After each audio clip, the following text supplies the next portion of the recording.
Maddə 24. Fiziki şəxs anlayışı. 24.1. Fiziki şəxs hüquq münasibətlərində öz adından iştirak edən insan fərdidir. 24.2. Azərbaycan Respublikasında bütün vətəndaşlar Azərbaycan Respublikasının ərazisində daimi yaşayan və ya müvəqqəti qalan cimbil və vətəndaşlığı olmayan şəxslər fiziki şəxslərdir. Maddə 25. Fiziki şəxsin mülki hüquq qabiliyyəti. 25.1. Fiziki şəxsin mülki hüquq qabiliyyəti insanın mülki hüquqlara malik olmaq və mülki hüquq vəzifələri daşımaq qabiliyyətidir. Bütün fiziki şəxslərin mülki hüquq qabiliyyəti eyni dərəcədə tanınır. 25.2. Fiziki şəxsin hüquq qabiliyyəti onun doğulduğu an əmələ gəlir və ölümü ilə xətm edilir. Beynin fəaliyyətinin dayanması ölüm anı sayılır. 25.3. Vərəsə olmaq hüququ maya bağlandığı andan əmələ gəlir. Bu hüququn həyata keçirilməsi isə yalnız doğumdan sonra mümkündür. 25.4. Fiziki şəxs hüquq qabiliyyətindən məhrum edilə bilməz. Maddə 26. Ad hüququ. 26.1. Hər bir fiziki şəxsin addan, ata adından və soyaddan ibarət adı olmaq hüququ vardır. 26.2. Fiziki şəxs hüquq və vəzifələri öz adı ilə əldə edir və həyata keçirir. 26.3. Qanunla nəzərdə tutulmuş hallarda və qaydada fiziki şəxs təxəllüsdən, uydurma addan istifadə edə bilər. 26.4. Fiziki şəxsin qanunla müəyyənləşdirilmiş qaydada öz adını dəyişdirmək ixtiyarı vardır. Fiziki şəxsin adını dəyişdirməsi onun əvvəlki adı ilə əldə etdiyi hüquq və vəzifələrə xitam vermir və ya bunları dəyişdirmir. Fiziki şəxs adını dəyişdirməsi barədə öz borclularına və kreditorlarına məlumat verməlidir və adının dəyişməsi barədə həmin şəxslərdə məlumatın olmamasının doğurduğu nəticələrin riskini daşıyır. Adını dəyişdirmiş fiziki şəxsin ixtiyarı vardır ki, əvvəlki adına rəsmiləşdirilmiş sənədlərdə öz hesabına müvafiq dəyişikliklər aparılmasını tələb etsin. 26.5. Fiziki şəxsin doğularkən aldığı ad, habelə adını dəyişdirməsi vətəndaşlıq vəziyyəti aktlarının qeydiyyatı üçün müəyyənləşdirilmiş qaydada qeydə alınmalıdır. 26.6. Başqa şəxsin adı ilə hüquq və vəzifələr əldə edilməsinə yol verilmir. 26.7. Fiziki şəxsin adından qanunsuz istifadə nəticəsində ona vurulmuş ziyanın əvəzi bu məcəlləyə müvafiq surətdə ödənilməlidir. 26.8. Fiziki şəxsin adı onun şərəfinə, ləyaqətinə və ya işgüzar nüfuzuna toxunan üsullarla və ya formada təhrif edildikdə və ya istifadə olunduqda bu məcəllənin 23-cü maddəsində nəzərdə tutulan qaydalar tətbiq edilir. Maddə 27. Fiziki şəxsin yaşayış yeri. 27.1. Fiziki şəxsin adətən yaşadığı yer onun yaşayış yeri sayılır. Şəxsin bir neçə yaşayış yeri ola bilər. 27.2. 14 yaşına çatmamış şəxslərin yaşayış yeri valideynlik hüquqlarını itirməmiş valideynlərinin yaşayış yeri sayılır. Qəyyumluq altında olan şəxsin yaşayış yeri isə qəyyumun yaşayış yeri sayılır. 27.3. Əgər şəxs hər hansı səbəbdən öz yaşayış yerini müəyyən müddətə tərk edirsə, o yaşayış yerini itirmir. Maddə 28.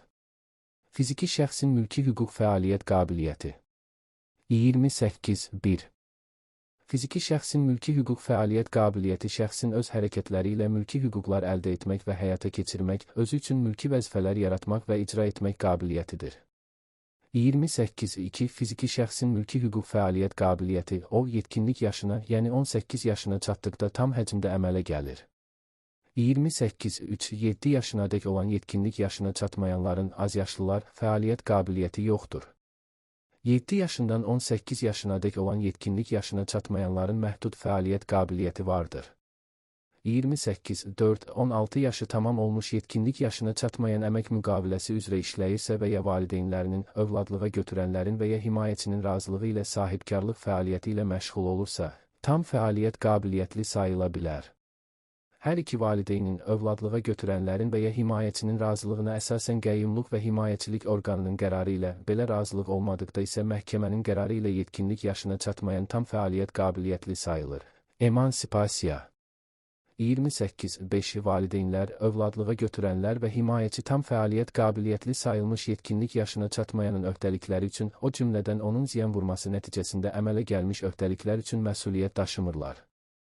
28.8. Ağıl zəifliyi və ya ruhi xəstəlik nəticəsində öz hərəkətlərinin mənasını başa düşməyən və ya öz hərəkətlərinə rəhbərlik edə bilməyən şəxslər də məhkəmə tərəfindən fəaliyyət qabiliyyəti olmayan sayıla bilər.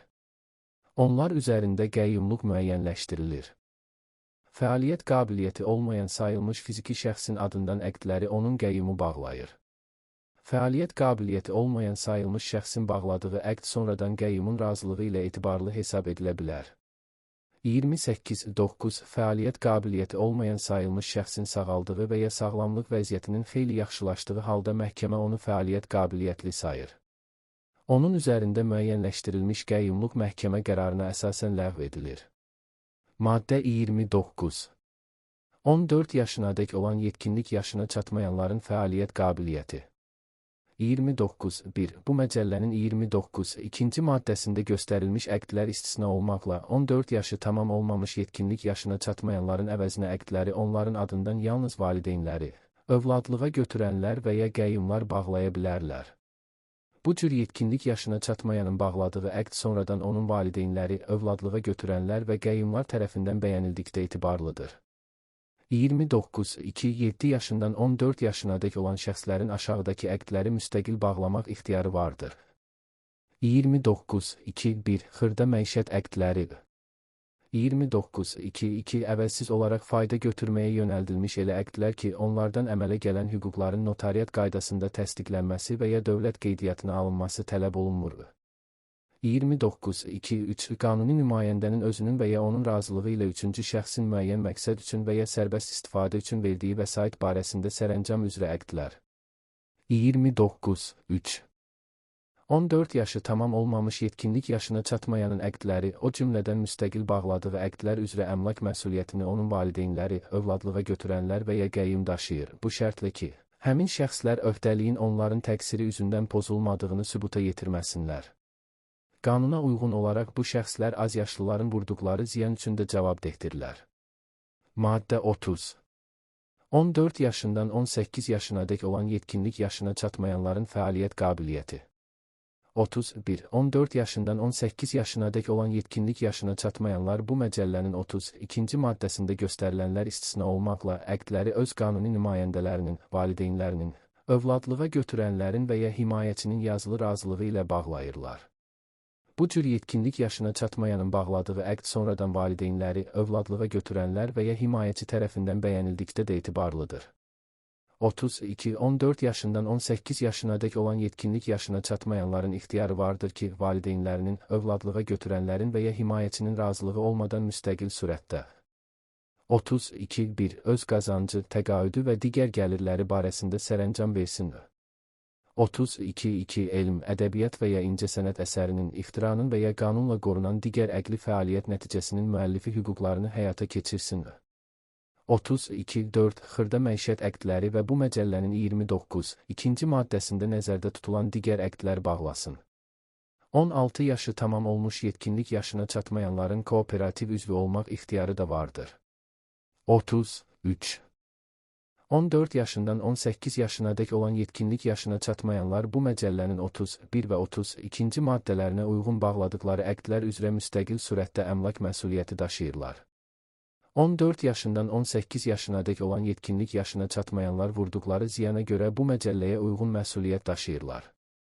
34 Yetərli əsaslar olduqda məhkəmə valideynlərin, övladlığa götürənlərin və ya himayəçinin və ya qəyyumluq və himayəçilik orqanının vəsatəti ilə 14 yaşından 18 yaşınadək olan yetkinlik yaşına çatmayanın, əgər o tam həcmdə fəaliyyət qabiliyyəti əldə etməyibsə, öz qazancı, təqaüdü və ya digər gəlirləri barəsində müstəqil sərəncam vermək hüququnu məhdudlaşdıra və ya ala bilər. Maddə 31.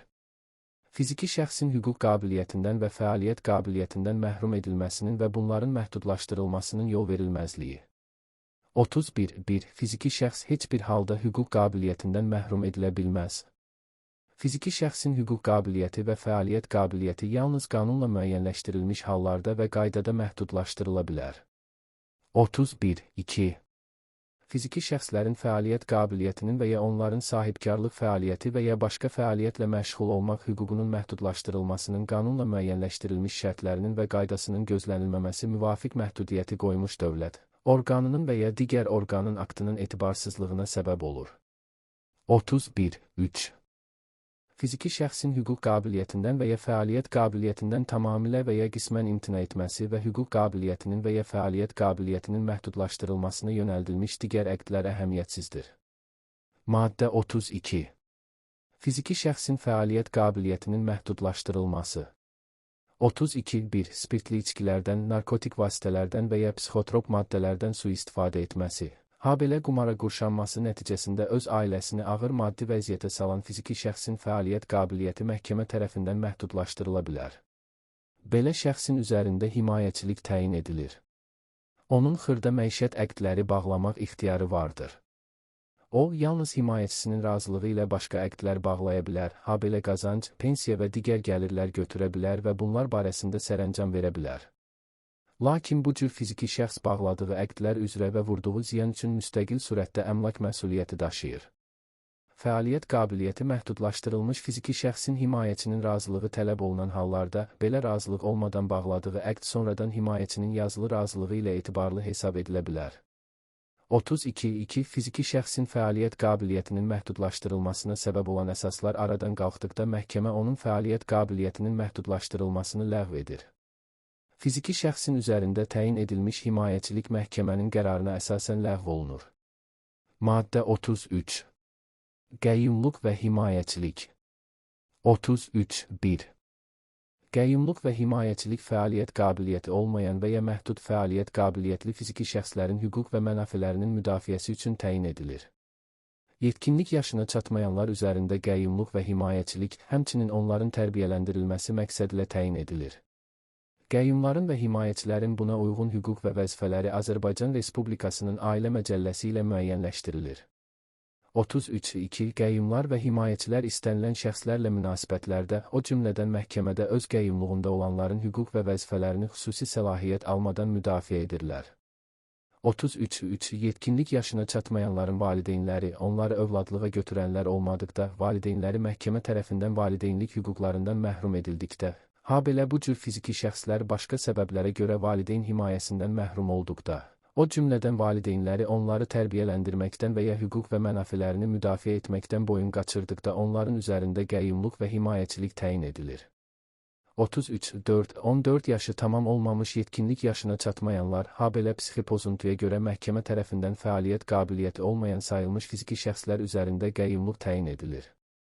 33.5 Qəyyumlar qəyyumluqda olanların qanun üzrə nümayəndələri olur və onların adından və onların mənafeləri üçün bütün zəruri əqdləri bağlayırlar. 33.6 14 yaşından 18 yaşınadək olan yetkinlik yaşına çatmayanlar üzərində, habelə spirtli içkilərdən, narkotik vasitələrdən və ya psixotrop maddələrdən sui-istifadə etməsi və ya qumara qurşanması nəticəsində fəaliyyət qabiliyyəti məhkəmə tərəfindən məhdudlaşdırılmış fiziki şəxslər üzərində himayəçilik təyin edilir. 33.7 Himayəçilər himayəçilikdə olan fiziki şəxslərin müstəqil surətdə bağlamağa ixtiyarı çatmadığı əqdlərin bağlanmasına razılıq verirlər. Himayəçilər himayədə olanlara öz hüquqlarını həyata keçirməkdə və vəzifələrini icra etməkdə kömək göstərir, habelə onları üçüncü şəxslərin sui-istifadəsindən qoruyurlar. Maddə 39 Fəaliyyət qabiliyyətli fiziki şəxs üzərində patronaj. 39.1 Sağlamlıq vəziyyətinə görə müstəqil surətdə öz hüquqlarını həyata keçirməyə və müdafiə etməyə, öz vəzifələrini icra etməyə qadir olmayan yetkinlik yaşına çatmış fəaliyyət qabiliyyətli fiziki şəxsin xahişi ilə onun üzərində patronaj təyin edilə bilər. Patronaj təyin edilməsi fiziki şəxsin hüquqlarının məhdudlaşdırılmasına səbəb olmur. 39.2 Yetkinlik yaşına çatmış fəaliyyət qabiliyyətli fiziki şəxsin patronu, köməkçisi, həmin fiziki şəxsin razılığı ilə qəyyumluq və himayəçilik orqanı tərəfindən təyin edilir. 39.3 Patron, köməkçi, fiziki şəxslə bağlanmış tapşırıq və ya etibarnamə ilə idarə etmə müqaviləsinə əsasən yetkinlik yaşına çatmış fəaliyyət qabiliyyətli fiziki şəxsə mənsub əmlak barəsində sərəncam verir. Məişət tələbatının saxlanmasına və ödənilməsinə yönəldilən məişət əqdlərini və başqa əqdləri patron, köməkçi, fiziki şəxsin razılığı ilə bağlayır. 39.4 Bu məcəllənin 39.1-ci maddəsinə uyğun olaraq yetkinlik yaşına çatmış fəaliyyət qabiliyyətli fiziki şəxs üzərində təyin edilmiş patronaja patronajda olan fiziki şəxsin tələbi ilə xitam verilir. Patronajda olan fiziki şəxsin patronu, köməkçisi bu məcəllənin 38-ci maddəsində nəzərdə tutulan hallarda öz vəzifələrini yerinə yetirməkdən azad edilir. Maddə 43 Hüquqi şəxs anlayışı və onun növləri. 43.1 Hüquqi şəxs qanunla müəyyənləşdirilən qaydada dövlət qeydiyyatından keçmiş, xüsusi yaradılmış elə bir qurumdur ki, mülkiyyətində ayrıca əmlakı vardır, öz öhdəlikləri üçün bu əmlakla cavabdehdir. Öz adından əmlak və şəxsi qeyri-əmlak hüquqları əldə etmək və həyata keçirmək, vəzifələr daşımaq, məhkəmədə iddiaçı və ya cavabdeh olmaq hüququna malikdir. Hüquqi şəxsin müstəqil balansı olmalıdır. 43.2 Hüquqi şəxslər bir fiziki və ya hüquqi şəxs tərəfindən yaxud fiziki və hüquqi şəxslərin toplusu tərəfindən yaradıla bilər, üzvlüyə əsaslana bilər, üzvlərin olmasından asılı ola və ya asılı olmaya bilər, sahibkarlıq fəaliyyəti ilə məşğul ola və ya məşğul olmaya bilər. 43.3 Azərbaycan Respublikası mülki hüquq münasibətlərində eyni ilə digər hüquqi şəxslər kimi iştirak edir. Bu hallarda Azərbaycan Respublikasının səlahiyyətlərini onun hüquqi şəxslər olmayan orqanları həyata keçirirlər. 43.4 Bələdiyyələr mülki hüquq münasibətlərində eyni ilə digər hüquqi şəxslər kimi iştirak edirlər. Bu hallarda bələdiyyənin səlahiyyətlərini onun hüquqi şəxslər olmayan orqanları həyata keçirirlər. 43.5 Hüquqi şəxslər fəaliyyətinin əsas məqsədi mənfəət götürməkdən ibarət olan kommersiya hüquqi şəxsləri və ya əsas məqsədi mənfəət götürməkdən ibarət olmayan və götürülən mənfəəti iştirakçıları arasında bölüşdürməyən, qeyri-kommersiya hüquqi şəxsləri, habelə ümumdövlət və ya ictimai əhəmiyyət daşıyan fəaliyyətlə məşğul olan publik hüquqi şəxslər, qurumlar ola bilər. 43.6 Qeyri-kommersiya qurumları olan hüquqi şəxslər ictimai birliklər, fondlar, hüquqi şəxslərin ittifaqları formasında, habelə qanunvericilikdə nəzərdə tutulan digər formalarda yaradıla bilər. Qeyri-kommersiya hüquqi şəxsləri sahibkarlıq fəaliyyəti ilə yalnız o hallarda məşğul ola bilərlər ki, bu fəaliyyət onların yaradılması zamanı qarşıya qoyulmuş məqsədlərə nail olmağa xidmət etsin və bu məqsədlərə uyğun gəlsin. Sahibkarlıq fəaliyyətini həyata keçirmək üçün qeyri-kommersiya hüquqi şəxsləri təsərrüfat cəmiyyətləri yarada bilər və ya onlarda iştirak edə bilərlər.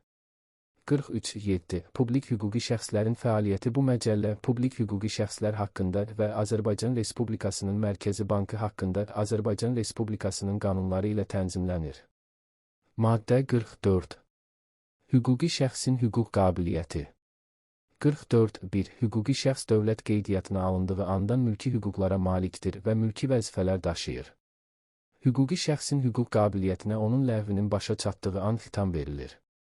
44.2 Kommersiya hüquqi şəxsləri qanunla qadağan edilməyən istənilən fəaliyyət növlərini həyata keçirmək üçün zəruri mülki hüquqlara malik ola və mülki vəzifələr daşıya bilərlər. Siyasi qanunvericiliklə müəyyənləşdirilən ayrı-ayrı fəaliyyət növləri ilə hüquqi şəxslər yalnız xüsusi icazə, lisenziya əsasında məşğul ola bilərlər. 44.3 Hüquqi şəxsin hüquqları yalnız qanunla nəzərdə tutulan hallarda və qaydada məhdudlaşdırıla bilər. Hüquqi şəxs öz hüquqlarının məhdudlaşdırılması haqqında qərardan məhkəməyə etiraz verə bilər. 44.4 Hüquqi şəxsin xüsusi icazə, lisenziya alınması zəruri olan fəaliyyəti həyata keçirmək hüququ belə lisenziyanın alındığı andan və ya lisenziyada göstərilən vaxtda əmələ gəlir və bu hüquqa, əgər qanunvericiliklə ayrı qayda müəyyənləşdirilməyibsə, lisenziyanın müddəti qurtardıqda xitam verilir. Maddə 45 Hüquqi şəxsin yaradılması 45.1 Hüquqi şəxs onun təsis edilməsi və nizamnaməsinin hazırlanması yolu ilə yaradılır. 45.2 Əgər hüquqi şəxs bir neçə təsisçi tərəfindən yaradılırsa, təsisçilər müqavilə bağlayaraq hüquqi şəxsin nizamnaməsini, onun yaradılması üzrə birgə fəaliyyət qaydasını, özlərinin əmlakının ona verilməsi və onun fəaliyyətində iştirak edilməsi şərtlərini müəyyənləşdirirlər. Maddə 46 Hüquqi şəxsin təsisçilərinin məsuliyyəti Hüquqi şəxsin təsisçiləri hüquqi şəxsin dövlət qeydiyyatına alınmasına qədər əmələ gəlmiş, hüquqi şəxsin yaradılması ilə bağlı olan öhdəliklər üzrə birgə məsuliyyət daşıyırlar. Maddə 47 Hüquqi şəxsin nizamnaməsi 47.1 Hüquqi şəxsin təsisçiləri tərəfindən təsdiq edilmiş nizamnaməsi hüquqi şəxsin təsis sənədidir. Banklar haqqında və investisiya fondları haqqında Azərbaycan Respublikasının qanunlarında nəzərdə tutulmuş hallar istisna olmaqla bir təsisçinin yaratdığı hüquqi şəxs həmin təsisçinin təsdiq etdiyi nizamnamə əsasında fəaliyyət göstərir. 47.2 Hüquqi şəxsin nizamnaməsində hüquqi şəxsin adı, olduğu yer, fəaliyyətinin idarə edilməsi qaydası, habelə onun ləğvi qaydası müəyyənləşdirilir. Qeyri-kommersiya hüquqi şəxsinin nizamnaməsində onun fəaliyyətinin predmeti və məqsədləri müəyyənləşdirilir. Hüquqi şəxslərin, publik hüquqi şəxslər və müvafiq icra hakimiyyəti orqanının müəyyən etdiyi orqan, qurum tərəfindən təsdiq olunmuş nizamnaməsi ilə dövlət nəzarəti və yoxlama funksiyaları verilmiş hüquqi şəxslər istisna olmaqla, nizamnamələrində dövlət orqanlarının, qurumlarının və yerli özünüidarə orqanlarının səlahiyyətlərinin mənimsənilməsinə, habelə dövlət nəzarəti və yoxlama funksiyalarının nəzərdə tutulmasına yol verilmir. 47.3. Nizamnamədə dəyişikliklər dövlət qeydiyyatına alındığı andan üçüncü şəxslər üçün hüquqi qüvvəyə minir. Lakin hüquqi şəxslər və onların təsisçiləri, iştirakçıları həmin dəyişiklikləri nəzərə almaqla hərəkət etmiş üçüncü şəxslərlə münasibətlərdə həmin dəyişikliklərin qeydə alınmadığına istinad edə bilməzlər. Hüquqi şəxsin orqanları 49.1. Hüquqi şəxslər qanunvericiliyə və nizamnaməyə uyğun fəaliyyət göstərən öz orqanları vasitəsilə mülki hüquqlar əldə edir və öhdələrinə mülki vəzifələr götürürlər. Hüquqi şəxsin orqanlarının seçilməsi və ya təyin edilməsi qaydası müvafiq olaraq nizamnamə, banklar haqqında, sığorta fəaliyyəti haqqında, investisiya fondları haqqında, qiymətli kağızlar bazarı haqqında və əmanətlərin sığortalanması haqqında Azərbaycan Respublikasının qanunları ilə müəyyənləşdirilir.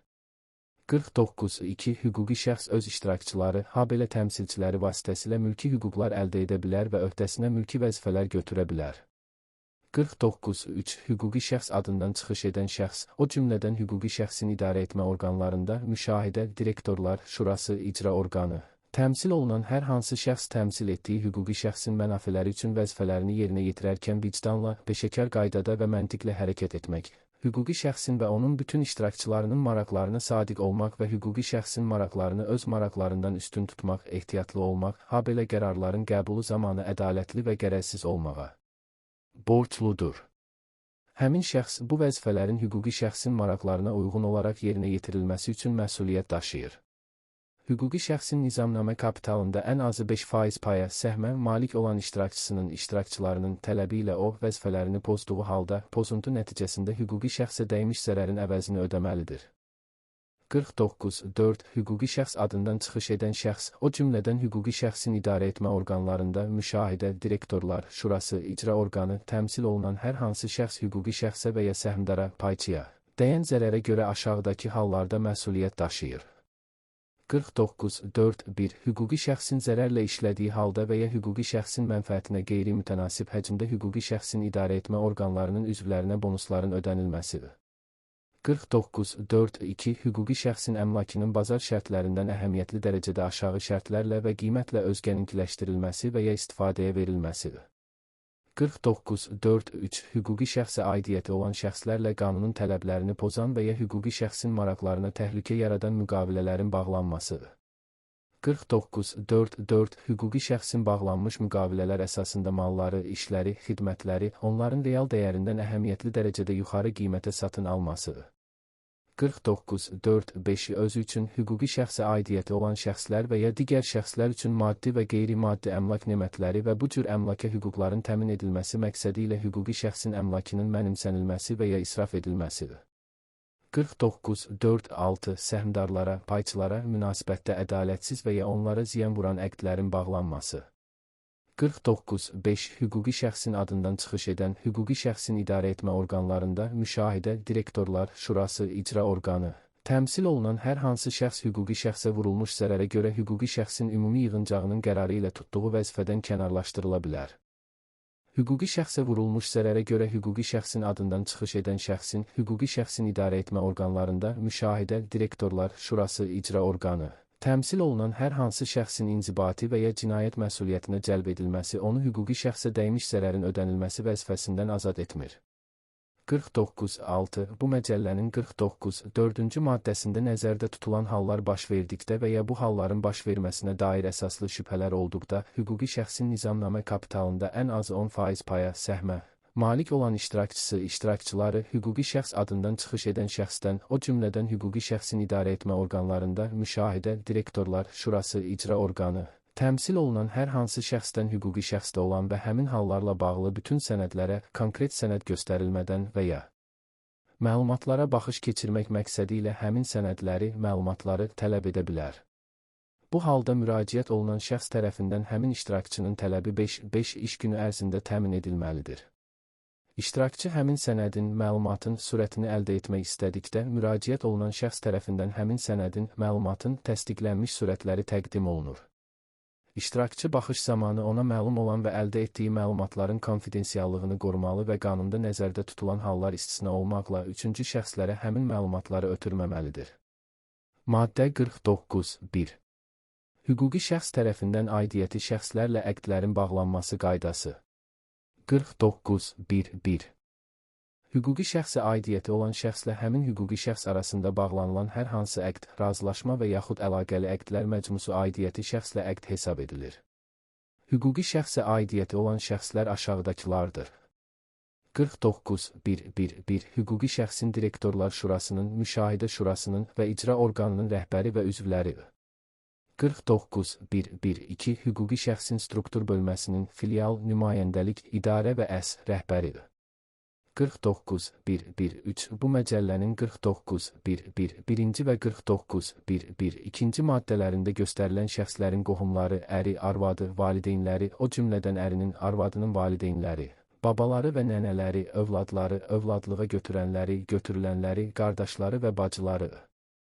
49.1.1.4. Hüquqi şəxsin nizamnamə kapitalında ən azı 10% və daha çox paya birbaşa və ya dolayı yolla malik olan hər hansı şəxsdir. 49.1.1.5. Bu məcəllənin 49.1.1.1, 49.1.1.2 və 49.1.1.4 maddələrində göstərilən şəxslərin birbaşa və ya dolayısı ilə iştirak etdiyi hüquqi şəxslərdir. 49.1.1.6. Hüquqi şəxsin nizamnamə kapitalında ən azı 20% payla iştirak etdiyi hüquqi şəxsdir. 49.1.1.7. Bu məcəllənin 49.1.1.4 və 49.1.1.6 maddələrində göstərilən hüquqi şəxslərdə ən azı 20% paya, səhmlərə malik olan hər hansı şəxsdir.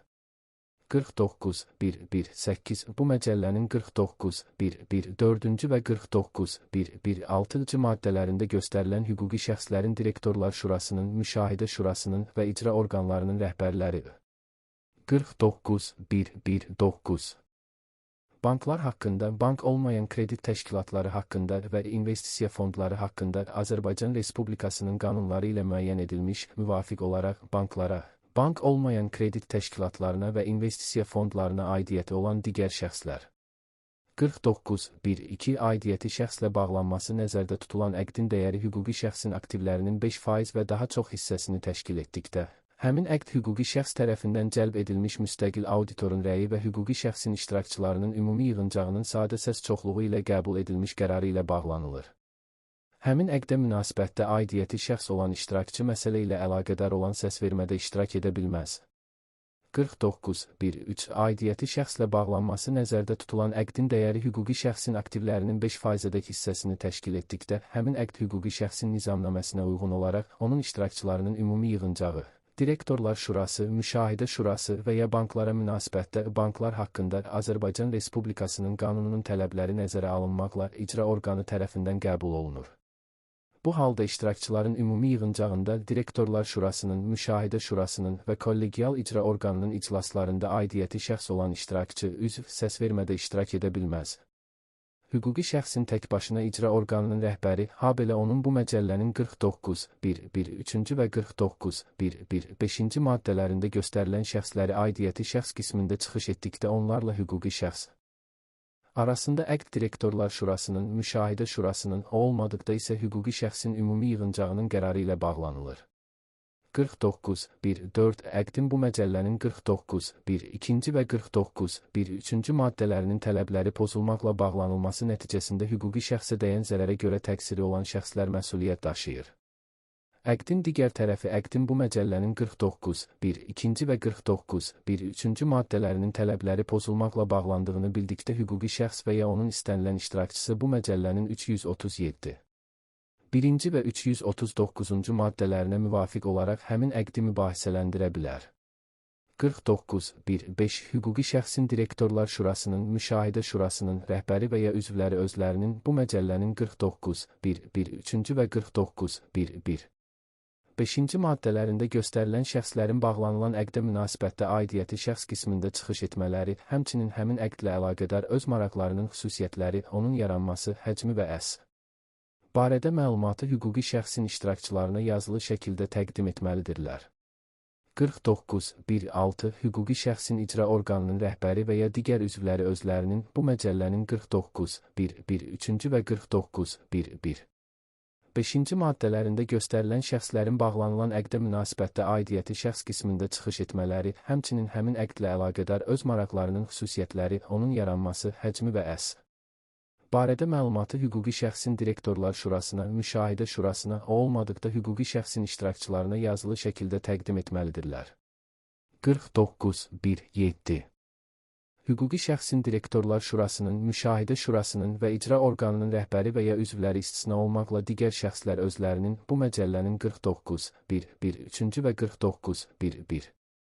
5-ci maddələrində göstərilən şəxslərin bağlanılan əqdə münasibətdə aidiyyəti şəxs qismində çıxış etmələri, həmçinin həmin əqdlə əlaqədar öz maraqlarının xüsusiyyətləri, onun yaranması, həcmi və barədə məlumatı hüquqi şəxsin direktorlar şurasına, müşahidə şurasına, o olmadıqda hüquqi şəxsin icra orqanına yazılı şəkildə təqdim etməlidirlər. Maddə 50. Hüquqi şəxsin adı. 51. Hüquqi şəxsin öz təşkilati hüquqi formasını göstərən adı olur. Qeyri-kommersiya təşkilatının adında hüquqi şəxsin fəaliyyətinin xarakteri göstərilməlidir. 51.1. Qeyri-hökumət təşkilatlarının adında Azərbaycan Respublikasının dövlət orqanlarının adlarından, habelə Azərbaycanın görkəmli şəxsiyyətlərinin adlarından, onların yaxın qohumlarının və ya vərəsələrinin icazəsi olmadan istifadə edilə bilməz. 52. Kommersiya təşkilatı olan hüquqi şəxsin firma adı olmalıdır. Firma adı qanunla müəyyənləşdirilmiş qaydada qeydə alınmış hüquqi şəxsin həmin addan istifadəyə müstəsna hüququ vardır. Firma adlarının qeydiyyatı və işlədilməsi qaydası qanunvericiliklə müəyyənləşdirilir. 53. Başqa hüquqi şəxsin firma adı ilə hüquqlar və vəzifələr əldə etməyə yol verilmir. Özgəsinin qeydə alınmış firma adından haqsız istifadə edən şəxs firma adına hüququ olanın tələbi ilə ondan istifadəyə son qoymalı və vurduğu zərərin əvəzini ödəməlidir. Maddə 51. Hüquqi şəxsin olduğu yer. Hüquqi şəxsin daimi fəaliyyət göstərən orqanının, siyasi partiyanın qərargahının yerləşdiyi yer hüquqi şəxsin olduğu yer sayılır. Maddə 52. Hüquqi şəxsin məsuliyyəti. 52.1. Hüquqi şəxs öz öhdəlikləri üçün ona mənsub bütün əmlakla cavabdehdir.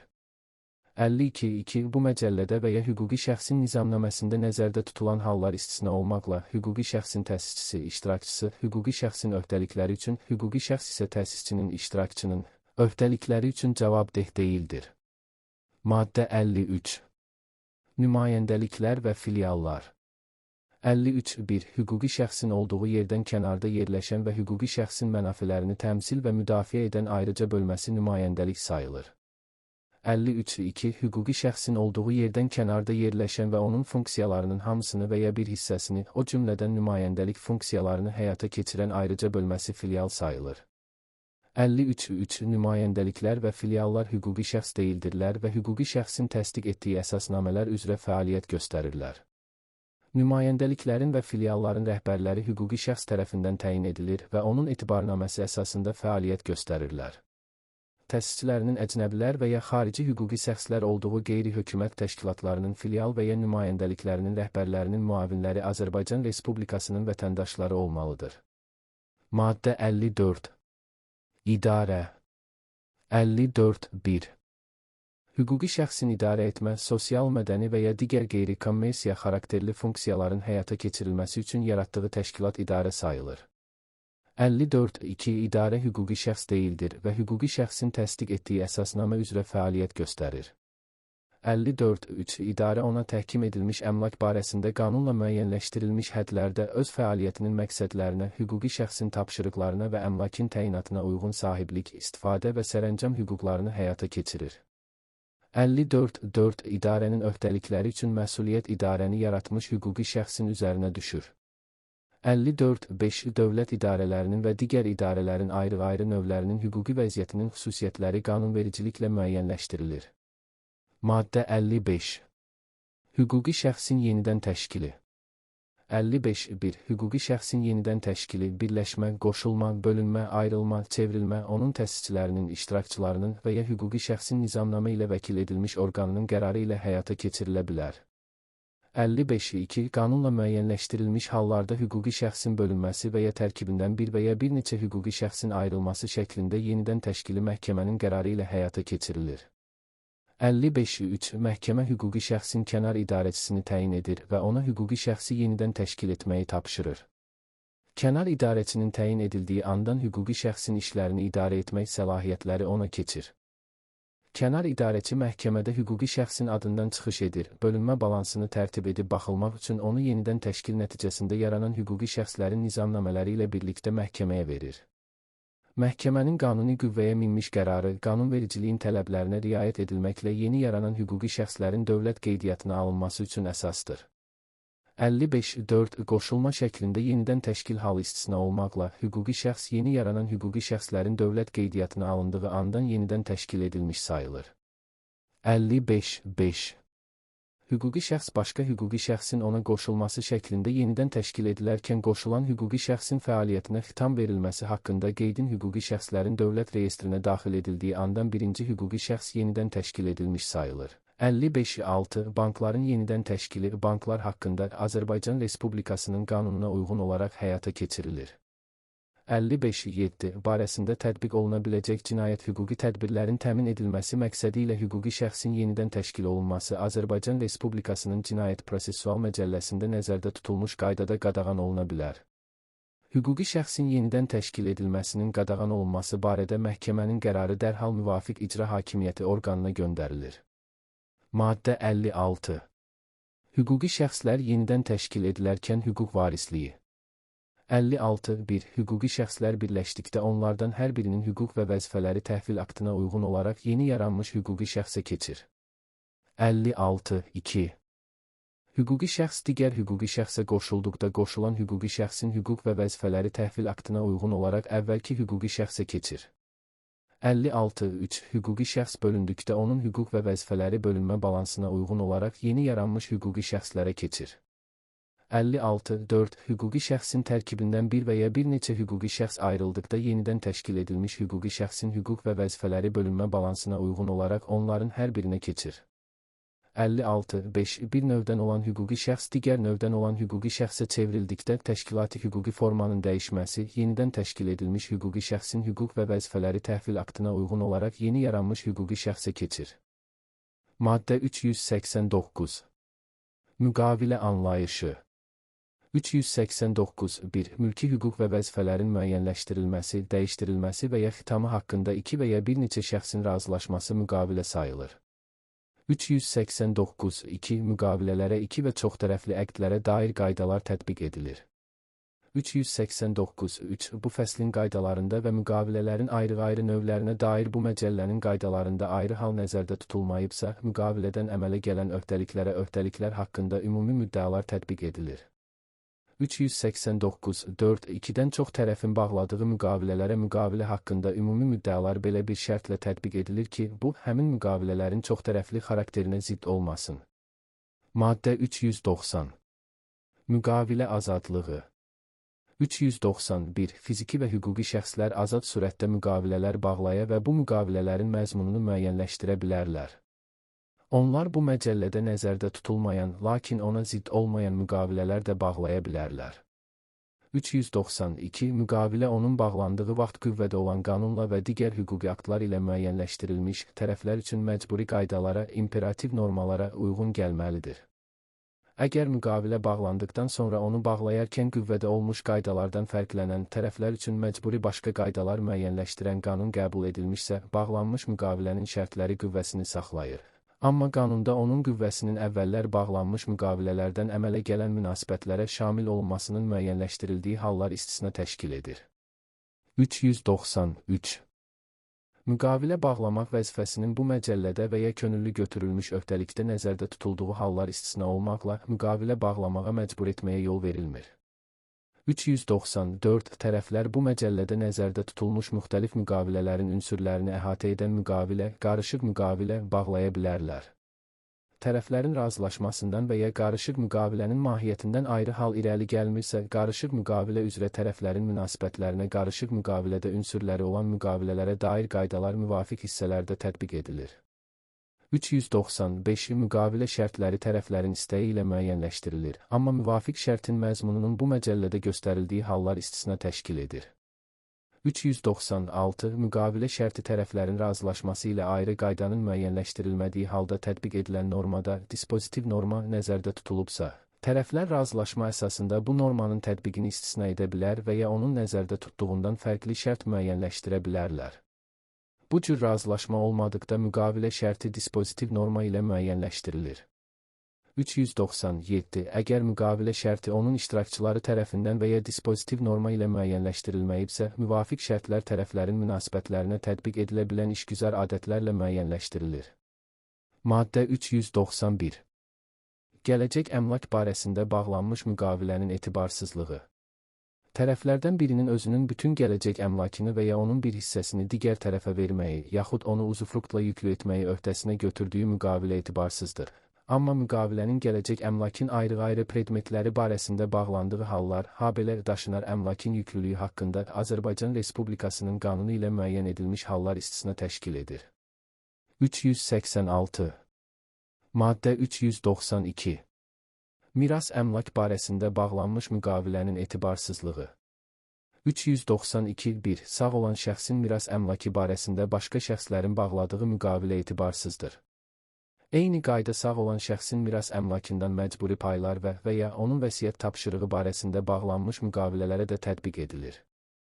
392.2 Birinci maddənin qaydası qanun üzrə gələcək vərəsələrin qanun üzrə vərəsəlik zamanı onlardan birinin payı haqqında və məcburi pay haqqında bağladıkları müqavilələrə tətbiq edilmir. Maddə 393 Əmlakın verilməsi barədə müqavilə. Tərəflərdən birinin hazırda olan əmlakı bütünlüklə və ya onun bir hissəsini digər tərəfə verməyi, yaxud onu uzufruktla yüklü etməyi öhdəsinə götürdüyü müqavilə notariat qaydasında təsdiqlənməlidir. Amma müqavilənin hazırda olan əmlakın ayrı-ayrı predmetləri barəsində bağlandığı hallar istisna təşkil edir. Maddə 394 Daşınmaz əşyanın özgəninkiləşdirilməsi barədə müqavilənin bağlanması qaydası. Bir tərəfin daşınmaz əşyaya mülkiyyəti və ya digər əşya hüquqlarını digər tərəfə vermək və ya əldə etmək barədə öhdəlik götürdüyü müqavilə notariat qaydasında təsdiqlənməlidir. 387 Maddə 395 Əşyanın yüklü edilməsi barədə müqavilənin hüdudları. Əgər şəxs öz əşyasını özgəninkiləşdirmək və ya yüklü etmək barəsində öhdəlik götürürsə, bu öhdəlik daşınar əmlakın yüklülüyü haqqında Azərbaycan Respublikasının qanununda və ya müqavilədə ayrı qayda nəzərdə tutulmadıqda, əşyanın ləvazimatına da şamil edilir. Müqavilə öhdəlikləri barədə qaydaların qeyri-müqavilə öhdəliklərinə tətbiqi. Öhdəliyin xarakterindən ayrı hal irəli gəlmirsə, müqavilə öhdəlikləri barədə qaydalar digər qeyri-müqavilə öhdəliklərinə də tətbiq edilir. Maddə 397 Əvəzli və əvəzsiz müqavilələr. 397.1 Müqaviləyə görə tərəf öz vəzifələrinin icrası müqabilində haqq və ya digər qarşılıqlı əvəz almalıdırsa, həmin müqavilə əvəzli sayılır. 397.2 Müqaviləyə görə bir tərəf digər tərəfdən haqq və ya digər qarşılıqlı əvəz almadan ona nə isə verməyi öhdəsinə götürürsə, həmin müqavilə əvəzsiz sayılır. 397.3 Bu məcəllədən müqavilənin məzmunundan və ya mahiyyətindən ayrı hal irəli gəlmirsə, müqavilənin əvəzli olduğu ehtimal edilir. Maddə 398 Qiymət 398.1 Müqavilənin icrası tərəflərin razılaşması ilə müəyyənləşdirilmiş qiymət üzrə ödənilir. Qanunda nəzərdə tutulmuş hallarda müvafiq icra hakimiyyəti orqanı tərəfindən müəyyənləşdirilən və ya tənzimlənən qiymətlər, tariflər, normalar, dərəcələr və əsl tətbiq edilir. 398.2 Müqavilə bağlandıqdan sonra qiymətin dəyişdirilməsinə müqavilədə və ya bu məcəllədə nəzərdə tutulmuş hallarda və qaydada yol verilir. 398.3 Əvəzli müqavilədə qiymət nəzərdə tutulmayıbsa və müqavilə şərtlərinə əsasən müəyyənləşdirilə bilməzsə, müqavilənin icrası üçün pul müqayisəyə gələ bilən hallarda oxşar mallar, işlər və ya xidmətlər üçün adətən alınan qiymət üzrə ödənilməlidir. Maddə 399 Müqavilənin qüvvəsi 399.1 Müqavilə bağlandığı andan qüvvəyə minir və tərəflər üçün məcburi olur. 399.2 Tərəflər müəyyənləşdirə bilərlər ki, bağladıqları müqavilənin şərtləri onların müqavilə bağlanana qədər yaranmış münasibətlərinə də tətbiq edilir. 399.3 müqavilədə nəzərdə tutula bilər ki, müqavilənin qüvvədə olma müddətinin qurtarması tərəflərin müqavilə üzrə öhdəliklərinin xitamına səbəb olur. Belə şərtin olmadığı müqavilə öhdəliyin icrasının qurtarmasının həmin müqavilədə müəyyənləşdirilmiş anına qədər qüvvədə sayılır. 399.4 Müqavilənin qüvvədə olma müddətinin qurtarması tərəfləri müqavilənin həmin müddət qurtarana qədər yol verilmiş pozulmasına görə məsuliyyətdən azad etmir. Maddə 400. Ümumi müqavilə 401. Əgər müqavilə tərəflərindən biri bazarda üstün mövqe tutursa, o, fəaliyyətin bu sahəsində kontragentlə müqavilə bağlamaqdan əsassız imtina etməməli, habelə kontragentə qeyri-bərabər şərtlərini təklif etməməlidir. 402. Sahibkarlıq məqsədi olmadan və ya özünün zəruri ehtiyaclarının ödənilməsi üçün əmlak və ya xidmət əldə edən və ya onlardan istifadə edən şəxslə, əgər digər tərəf özünün sahibkarlıq fəaliyyəti həddində hərəkət edirsə, müqavilə bağlamaqdan əsassız imtina edilə bilməz. 389. Maddə 402. İlkin müqavilə 402.1 İlkin müqaviləyə görə tərəflər həmin müqavilədə nəzərdə tutulmuş şərtlərlə əmlakın verilməsi, işlərin görülməsi və ya xidmətlərin göstərilməsi barədə gələcəkdə müqavilə, əsas müqavilə bağlamağı öhdələrinə götürürlər. 402.2 İlkin müqavilə əsas müqavilə üçün nəzərdə tutulmuş formada bağlanır. İlkin müqavilənin formasına dair qaydalara əməl edilməməsi onun əhəmiyyətsizliyinə səbəb olur. 391. 402.3 İlkin müqavilədə əsas müqavilənin predmetini, habelə digər mühüm şərtlərini müəyyənləşdirməyə imkan verən şərtlər göstərilməlidir. 402.4 İlkin müqavilədə tərəflərin əsas müqaviləni hansı müddətdə bağlamağı öhdələrinə götürdükləri göstərilir. Əgər ilkin müqavilədə bu müddət müəyyənləşdirilməyibsə, əsas müqavilə ilkin müqavilənin bağlandığı andan bir il müddətində bağlanmalıdır. 402.5 Əgər əsas müqavilə tərəflərin onu bağlamalı olduğu müddət qurtarana qədər bağlanmazsa və ya tərəflərdən biri digər tərəfə həmin müqaviləni bağlamaq barədə təklif göndərməzsə, ilkin müqavilədə nəzərdə tutulmuş öhdəliklərə xitam verilir.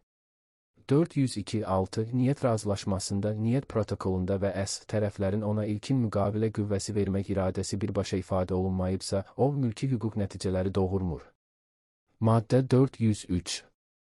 Üçüncü şəxsin xeyrinə müqavilə 403.1 Üçüncü şəxsin xeyrinə müqavilə elə müqavilədir ki, onun tərəfləri borclunun icranı müqavilədə göstərilmiş və ya göstərilməmiş, öhdəliyin öz xeyrinə icrasını borcludan tələb etmək hüququ olan üçüncü şəxsə həyata keçirməli olduğunu müəyyənləşdirirlər.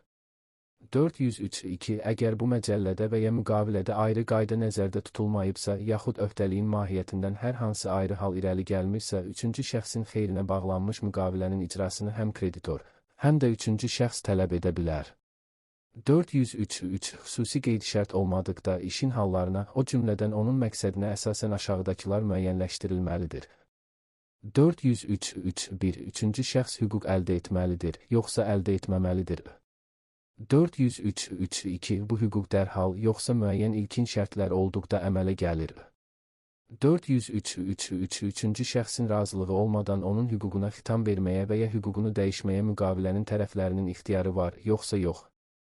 403.4 Müqavilədə üçüncü şəxsin xeyrinə qeyd-şərt qoymuş tərəf, kontragentin razılığından asılı olmayaraq, müqavilədə göstərilən üçüncü şəxsi dəyişmək hüququnu saxlayır. 403.5 Əgər bu məcəllədə və ya müqavilədə ayrı qayda nəzərdə tutulmayıbsa, üçüncü şəxsin müqavilə üzrə öz hüququndan istifadə etmək niyyətini borcluya bildirdiyi andan tərəflər bağladıqları müqaviləni üçüncü şəxsin razılığı olmadan ləğv edə və ya dəyişdirə bilməzlər. 403.6 Borclu kreditora qarşı irəli sürə biləcəyi etirazları müqavilədə üçüncü şəxsin tələbinə qarşı irəli sürə bilər. 403.7 Üçüncü şəxs müqavilə üzrə ona verilmiş hüquqdan imtina etdikdə, kreditor həmin hüquqdan, əgər bu məcəlləyə və müqaviləyə zidd deyilsə, istifadə edə bilər. Maddə 403.1 Törəmə maliyyə alətləri 403.1 Törəmə maliyyə aləti hər hansı baza aktivini almaq, satmaq və ya dəyişdirmək hüququnu təsbit edən müqavilədir. Baza aktivi qismində qiymətli kağız, investisiya fond payı istisna olmaqla, valyuta, faiz dərəcəsi, gəlirlik, törəmə maliyyə aləti, əmtə, maliyyə indeksi, kredit riski və çıxış edə bilər. 393 403.1.2 Törəmə maliyyə alətlərinin standartlaşdırılmış formada fond birjası vasitəsilə yerləşdirilməsi və tədavülü qaydası Mərkəzi Bank tərəfindən müəyyən edilir. Qiymətli kağızlar bazarı haqqında Azərbaycan Respublikasının qanununda nəzərdə tutulmuş hallarda törəmə maliyyə alətləri ilə əməliyyatlar digər ticarət sistemində aparıldıqda, törəmə maliyyə alətlərinin yerləşdirilməsi və tədavülü həmin ticarət sisteminin qaydalarına müvafiq olaraq həyata keçirilir. 394 403.1.3 Törəmə maliyyə alətlərinə futures, opsiyon və swap aiddir. 403.1.4 Futures baza aktivinin müəyyənləşdirilmiş növdə və sayda əvvəlcədən razılaşdırılmış tarifə və qiymətə alqı-satqısı üzrə törəmə maliyyə alətidir. 403.1.5 Opsiyon sahibinə birtərəfli qaydada baza aktivini almaq, satmaq və ya swap etmək hüququnu verən törəmə maliyyə alətidir. 403.1.6 Swap iki tərəf arasında eyni növ baza aktivlərinin dəyişdirilməsi üzrə törəmə maliyyə alətidir. Maddə 404 Müqavilənin təfsiri 404.1 Müqavilə şərtlərini təfsir edərkən məhkəmə təkcə müqavilədəki söz və ifadələrin hərfi mənasını deyil, həm də tərəflərin iradə ifadəsinin həqiqi mənasını, bütövlükdə müqavilənin hərfi mənasının onun digər şərtləri və mənası ilə müqayisəsini nəzərə alır. 404.2 Bu zaman bütün müvafiq hallar, o cümlədən müqaviləyə qədərki danışıqlar və yazışmalar, tərəflərin qarşılıqlı münasibətlərində yaranmış praktika, işgüzar adətlər, tərəflərin sonraki hərəkətləri nəzərə alınır. 404.3 Əgər müqavilənin ayrı-ayrı ifadələri müxtəlif cür təfsir edilə bilərsə, müqaviləni bağlamış tərəflərin yaşayış yerində adətən qəbul olunmuş mənaya üstünlük verilir. Tərəflərin yaşayış yerləri müxtəlif olduqda, akseptantın yaşayış yeri həll edici sayılır. 404.4 Müqavilədə bir-birini istisna edən və ya çoxmənalı ifadələr olduqda, müqavilənin məzmununa digərlərindən daha çox uyğun gələn mənaya üstünlük verilməlidir. 404.5 Qarışıq müqavilələr təfsir edilərkən, icranın mahiyyətinə daha yaxın olan və ona uyğun gələn müqavilələr haqqında normalar tətbiq edilir. Maddə 404.1 Dövlət satın almaları müqaviləsi Dövlət satın almaları müqaviləsinə dair münasibətlər Azərbaycan Respublikasının dövlət satın almaları haqqında qanunvericiliyinə uyğun tənzimlənir. Maddə 405 Müqavilənin mühüm şərtləri barəsində razılaşma 405.1 Tərəflər müqavilənin bütün mühüm şərtləri barəsində tələb olunan formada razılığa gəldikdə müqavilə bağlanmış sayılır. Müqavilənin predmetinə dair şərtlər, bu məcəllədə həmin növ müqavilələr üçün mühüm və ya zəruri adlandırılmış şərtlər, habelə tərəflərdən birinin müraciəti ilə barəsində razılaşma əldə edilməli olan bütün şərtlər mühüm sayılır.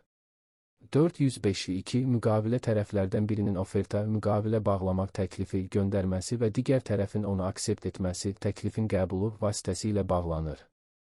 Maddə 406 Müqavilənin forması 406.1 Müqavilə əqdlərin bağlanması üçün nəzərdə tutulan hər hansı formada bağlana bilər, bu şərtlə ki, bu məcəllədə həmin növ müqavilə üçün müəyyən forma təyin edilməsin. 406.2 Əgər tərəflər müqaviləni müəyyən formada bağlamaq barəsində şərtləşiblərsə, həmin müqavilə növü üçün bu məcəllə ilə belə forma tələb edilməsə də, müqavilə şərtləşdirilmiş formaya salındıqdan sonra bağlanmış sayılır. 406.3 Yazılı formada müqavilə tərəflərin imzaladığı bir sənədin tərtibi yolu ilə, habelə bu məcəllənin 331 birinci maddəsinə uyğun olaraq məktubların, teleqramların, elektron sənədlərin və ya digər verilənlərin mübadiləsi yolu ilə bağlana bilər. Maddə 407 Müqavilənin bağlanması anı 407.1 Müqavilə oferta göndərmiş şəxsin onun akseptini aldığı anda bağlanmış sayılır. 407.2 Sadə yazılı müqavilə müvafiq qaydada imzalandığı, notarial qaydada təsdiq edilməli müqavilə isə müvafiq qaydada təsdiq edildiyi andan bağlanmış sayılır. Maddə 408 Oferta 408.1 Müqavilə bağlanması haqqında təklif, oferta o zaman verilmiş sayılır ki, bir və ya bir neçə şəxsə ünvanlanmış bu təklifdə onu vermiş şəxsin, oferentin, razılıq, aksept olduqda, öz təklifinin icrasına hazır olduğu ifadə edilsin. Ofertada müqavilənin mühüm şərtləri əks olunmalıdır. 408.2 Şəxslərin qeyri-müəyyən dairəsinə ünvanlanmış təklifdə, o cümlədən reklamda bilavasitə ayrı qayda göstərilməyibsə, bu təklif ofertaya dəvət sayılır. 408.3 Oferta ünvan sahibinin onu aldığı andan onu göndərmiş şəxsi bağlı edir. Ofertanın geri götürülməsinə dair bildiriş ofertadan əvvəl və ya onun özü ilə eyni vaxtda daxil olduqda oferta verilməmiş sayılır.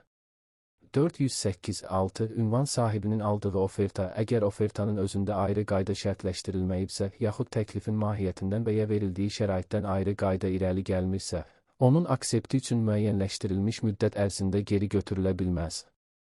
408.7 Əgər müqavilənin bütün mühüm şərtlərini əks etdirən təklifdən onu irəli sürmüş şəxsin təklifdə göstərilmiş şərtlər ilə müqaviləni cavab verən istənilən şəxslə bağlamaq iradəsi aydın görünürsə, belə təklif ümumi oferta sayılır. Maddə 409. Aksept 409.1 Ofertanın ünvanlandığı şəxsin ofertanı qəbul etməsi haqqında cavabı aksept sayılır.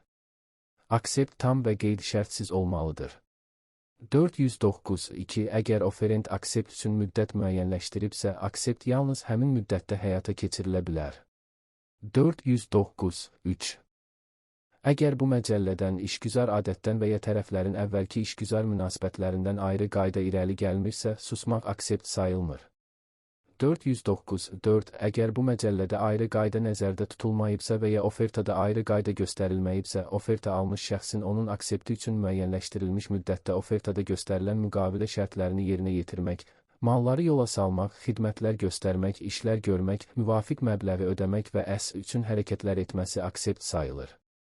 409.5 Aksept oferentə gec çatdıqda və akseptdən onun vaxtında göndərildiyi məlum olduqda, aksept yalnız o halda gecikmiş sayıla bilər ki, oferent bu barədə digər tərəfə dərhal məlumat vermiş olsun. Əgər oferta göndərmiş tərəf digər tərəfin gec alınmış akseptini qəbul etdiyi barədə ona dərhal məlumat verərsə, müqavilə bağlanmış sayılır. 409.6 Akseptin geri götürülməsi haqqında bildiriş oferta göndərmiş şəxsə akseptdən əvvəl və ya onunla bir vaxtda çatdıqda aksept alınmamış sayılır. 409.7 Əgər ofertada aksept üçün müddət müəyyənləşdirilibsə, ofertanı göndərmiş şəxs aksepti ofertada göstərilən müddət ərzində aldıqda müqavilə bağlanmış sayılır. 409.8 Əgər yazılı ofertada aksept üçün müddət müəyyənləşdirilməyibsə, müqavilə bu şərtlə bağlanmış sayılır ki, oferta göndərmiş şəxs aksepti bu məcəllədə müəyyənləşdirilmiş müddət qurtarana qədər, belə müddət müəyyənləşdirilmədikdə isə bunun üçün zəruri olan müddət ərzində almış olsun.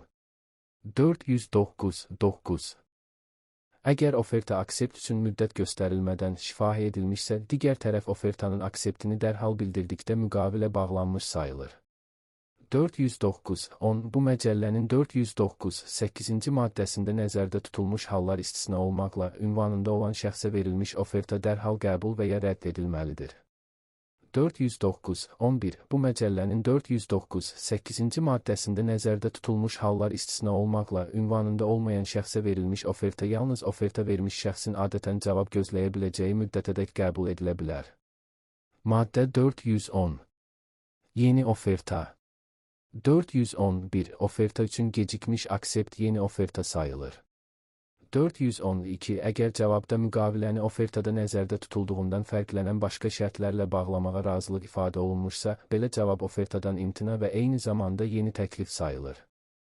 Maddə 411 Müqavilənin bağlandığı yer 411.1 Əgər müqavilədə onun bağlandığı yer göstərilməyibsə, müqavilə ofertanı göndərmiş fiziki şəxsin yaşayış yerində və ya hüquqi şəxsin olduğu yerdə bağlanmış sayılır. 411.2 İstehlakçı ilə öz müəssisəsinin hüdudları daxilində küçədə, evin qabağında və buna bənzər yerlərdə ticarət edən şəxs arasında bağlanan müqavilə yalnız o halda etibarlıdır ki, istehlakçı bir həftə müddətində müqavilədən yazılı surətdə imtina etməsin, amma müqavilənin bağlandığı zaman icra olunduğu hallar istisna təşkil edir. Maddə 417 Müqavilənin standart şərtləri anlayışı 417.1 Müqavilənin standart şərtləri əvvəlcədən ifadə edilmiş, dəfələrlə istifadə üçün nəzərdə tutulan elə şərtlərdir ki, bunları bir tərəf təklif edən, digər tərəfə təqdim edir və əvvəlcədən müəyyənləşdirilmiş normalardan fərqlənən və bu normalары tamamlayan qaydalar onların vasitəsilə müəyyənləşdirilir. 417.2 Əgər tərəflər müqavilənin şərtlərini müfəssəl müəyyənləşdirmişlərsə, bunlar müqavilənin standart şərtləri sayılmır. 417.3 Tərəflərin bilavasitə razılaşdırdıqları şərtlərə standart şərtlərə nisbətən üstünlük verilir. Maddə 418 Müqavilənin standart şərtlərinin müqavilənin tərkib hissəsinə çevrilməsi 418.1 Müqavilənin standart şərtləri onu təklif etmiş tərəflə digər tərəf arasında bağlanmış müqavilənin tərkib hissəsinə yalnız o halda çevrilir ki, təklif etmiş tərəf müqavilənin bağlandığı yerdə əyani qeyd yazsın və bu şərtlərə istinad etsin, digər tərəf isə həmin şərtlərlə tanış olmaq və razıdırsa, bu şərtləri qəbul etmək imkanına malik olsun. 418.2 Əgər müqavilənin digər tərəfi sahibkardırsa, müqavilənin standart şərtləri bu şərtlə müqavilənin tərkib hissəsi olur ki, işgüzar münasibətlərdə zəruri olan ehtiyat göstərdiyi halda o bunu nəzərdə tutmalı olsun. Maddə 419 Müqavilələrin standart şərtlərinin qeyri-adi müddəaları 419.1 Müqavilələrin standart şərtlərinin formaca qeyri-adi olduğuna görə digər tərəfin nəzərdə tuta bilmədiyi müddəaları müqavilənin tərkib hissəsinə çevrilmir. 419.2 Müqavilənin standart şərtləri təfsir edilərkən rast gəlinən bütün qeyri-müəyyənliklər, onları özündə əks etdirən şərtlərin müqaviləyə daxil edilməsini təklif etmiş tərəfin ziyanına əleyhinə təfsir edilir. Müqavilənin standart şərtlərinin etibarsızlığı 421 Təklif etmiş tərəfin sahibkarlıq fəaliyyəti ilə məşğul olmayan fiziki şəxslər barəsində tətbiq etdiyi müqavilənin standart şərtlərində aşağıdakılar etibarsız sayılır. 421 Təklif etmiş tərəfin təklifi qəbul etmək, yaxud ondan imtina etmək və ya bu və ya digər işi icra etmək üçün tənasübsüz surətdə uzun və ya aşkar qısa müddət, təklifin qəbul və icra edilməsi müddətləri, müəyyənləşdirdiyini ifadə edən müddəalar. 421.2 Təklif etmiş tərəfin öz öhdəliklərinin icrası üçün əvvəlcədən müəyyənləşdirilmiş normalardan fərqlənən, tənasübsüz surətdə uzun və ya kifayət qədər aydın olmayan müddətlər, öhdəliklərin pozulması zamanı müddətlər, müəyyənləşdirdiyini ifadə edən müddəalar. 421.3 Təklif etmiş tərəfə əsassız olaraq və müqavilədə göstərilmiş əsaslar olmadan öz öhdəliyinin icrasından imtina etmək hüququ, müqavilədən imtina şərti verən müddəalar. 421.4 Təklif etmiş tərəfə vəd olunmuş işi dəyişdirmək və ya ondan imtina etmək hüququ verən müddəalar, bir şərtlə ki, bu barədə razılaşma müqavilənin digər tərəfi üçün qeyri-məqbul olsun, dəyişiklik edilməsi şərtidir. 421.5 Təklif etmiş tərəfə müqavilənin digər tərəfindən çəkilmiş xərclər üçün tənasübsüz surətdə yüksək əvəz, çəkilmiş xərclərin tənasübsüz surətdə yüksək əvəzi tələb etmək hüququ verən müddəalar. 422 Müqavilənin standart şərti müqaviləyə daxil edilmiş olsa da, etimad və vicdanlılıq prinsiplərinə zidd olaraq müqavilənin digər tərəfi üçün zərərlidirsə, etibarsızdır. Bu zaman həmin şərtlərin müqaviləyə daxil edildiyi şərait, tərəflərin qarşılıqlı maraqları və sair nəzərə alınmalıdır. 423 Təklif etmiş tərəfin sahibkarlıq fəaliyyəti ilə məşğul olmayan fiziki şəxslər barəsində tətbiq etdiyi müqavilənin standart şərtlərində aşağıdakılar da etibarsız sayılır. 423.1 Qiymətlərin əsassız qısa müddətdə yüksəldilməsini, qiymətlərin qısa müddətli yüksəldilməsi nəzərdə tutan müddəaları. 423.2 Müqavilə tərəfinin ona bu məcəllə ilə verilmiş öhdəliklərin icrasından imtina etmək hüququnu və ya müqavilənin digər tərəfi öz öhdəliklərini yerinə yetirənə qədər müqavilənin icrasından imtina etmək hüququnu, icradan imtina hüququ məhdudlaşdıran və ya istisna edən müddəaları. 423.3 Müqavilənin tərəfini şübhəsiz və ya məhkəmə qərarı ilə müəyyənləşdirilmiş tələblərin əvəzləşdirilməsi hüququndan məhrum edən müddəalar, qarşılıqlı tələblərin əvəzləşdirilməsinin qadağan edilməsidir. 423.4 Təklif etmiş tərəfi müqavilənin digər tərəfini xəbərdar etməyə və ya öhdəliyin icrası üçün ona müddət verməyə dair, öhdəliyin icrası barədə xəbərdar etmə, müddət təyin etmə, qanunla nəzərdə tutulan vəzifədən azad edən müddəaları. 423.5 Zərərin miqdarından çox olan məbləğin tələb edilməsinə dair razılaşma, zərərin əvəzinin ödənilməsinə dair yüksəldilmiş tələb.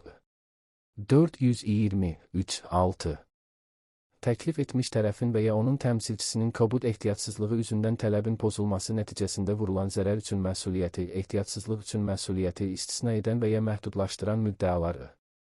423.7 Təklif etmiş tərəfin əsas öhdəliyi pozduğu halda müqavilənin digər tərəfinin müqavilədən imtina etmək hüququnu məhdudlaşdıran və ya onu bu hüquqdan məhrum edən və ya müqavilənin digər tərəfini icra etməmə nəticəsində vurulmuş zərərin əvəzinin ödənilməsini tələb etmək hüququndan məhrum edən və ya 423.6 maddəyə zidd olaraq onun bu hüququnu məhdudlaşdıran əsas öhdəliyinin icrası tələbinin pozulması müddəaları. 423.8 təklif etmiş tərəfin öhdəliyi hissə icra etdiyi halda müqavilənin digər tərəfini bütövlükdə müqavilənin icra edilməməsi üçün zərərin əvəzinin ödənilməsini tələb etmək və ya əgər o, hissə icrada daha maraqlı deyildirsə, öhdəlik hissə icra edildikdə marağın itməsi, müqavilədən imtina etmək hüququndan məhrum edən müddəaları. 423.9 təklif etmiş tərəfin yeni mallar göndərilərkən və işlər görülərkən əşyanın qüsurları üçün məsuliyyətini nəzərdə tutan qaydalardan fərqli olaraq məhdudlaşdıran müddəalar. Maddə 421. Müqavilənin dəyişdirilməsi və ləğv edilməsi əsasları. 421.1 Müqavilənin dəyişdirilməsi və ləğv edilməsi, əgər bu məcəllədə və ya müqavilədə ayrı qayda nəzərdə tutulmayıbsa, tərəflərin razılaşması ilə mümkündür. 421.2 tərəflərdən birinin tələbi ilə müqavilə yalnız digər tərəf müqaviləni əhəmiyyətli dərəcədə pozduqda və ya bu məcəllədə və ya müqavilədə nəzərdə tutulan digər hallarda dəyişdirilə və ya ləğv edilə bilər. Tərəflərdən birinin müqaviləni pozması o zaman əhəmiyyətli pozuntu sayılır ki, bunun digər tərəfə vurduğu zərər nəticəsində o, müqavilə bağlanarkən ümid etməyə haqqı çatanlardan xeyli dərəcədə məhrum olur. 421.3 Müqavilənin tamamilə və ya hissə icrasından bir tərəfli imtina edildikdə və belə imtinaya bu məcəllə ilə və ya tərəflərin razılaşması ilə yol verildikdə müqavilə müvafiq surətdə ləğv edilmiş və ya dəyişdirilmiş sayılır. Maddə 422. Şəraitin əhəmiyyətli dərəcədə dəyişməsi ilə əlaqədar müqavilənin dəyişdirilməsi və ləğv edilməsi. 422.1 Tərəflərin müqavilə bağlayarkən əsas götürdükləri şəraitin əhəmiyyətli dərəcədə dəyişməsi, əgər müqavilədə ayrı qayda nəzərdə tutulmayıbsa və ya onun mahiyyətindən ayrı qayda irəli gəlmirsə, onun dəyişdirilməsinə və ya ləğv edilməsinə əsas verir. Şəraitin dəyişməsi o halda əhəmiyyətli sayılır ki, əgər tərəflər bu dəyişməni ağlabatan şəkildə əvvəlcədən görə bilsəydilər, müqaviləni əhəmiyyətli dərəcədə fərqlənən şərtlərlə bağlayar və ya ümumiyyətlə bağlamazdılar. Tərəflərin müqavilənin əsasında durmuş təsəvvürlərinin yanlış çıxması şəraitin dəyişməsinə bərabər tutulur. 422.2 Əgər tərəflər müqavilənin əhəmiyyətli dərəcədə dəyişmiş şəraitə uyğunlaşdırılması və ya ləğv edilməsi barədə razılığa gəlməsələr, eyni zamanda aşağıdakı şərtlər olduqda müqavilə maraqlı tərəfin tələbi ilə məhkəmə tərəfindən ləğv edilə bilər. 422. 4-cü maddədə nəzərdə tutulan əsaslar olduqda isə dəyişdirilə bilər. 422.2.1 Müqavilənin bağlandığı məqamda tərəflər şəraitin bu dərəcədə dəyişməyəcəyini əsas götürmüşlər. 422.2.2 Şəraitin dəyişməsini doğuran elə səbəblərdir ki, əmələ gəldikdən sonra bu səbəbləri maraqlı tərəf müqavilənin xarakterinə və dövriyyənin şərtlərinə görə ondan tələb edilən qayğı və ehtiyatla aradan qaldıra bilməz. 422.2.3 Müqavilənin şərtləri dəyişdirilmədən onun icra edilməsi tərəflərin müqaviləyə uyğun əmlak mənafeləri nisbətini o dərəcədə pozar və maraqlı tərəfə o qədər zərər vurardı ki, o, müqavilə bağlanarkən ümid etməyə haqqı çatanlardan xeyli dərəcədə məhrum olardı. 422.2.4 İşgüzar adətlərdən və ya müqavilənin mahiyyətindən şəraitin dəyişməsi riskini maraqlı tərəfin daşıdığı irəli gəlmir.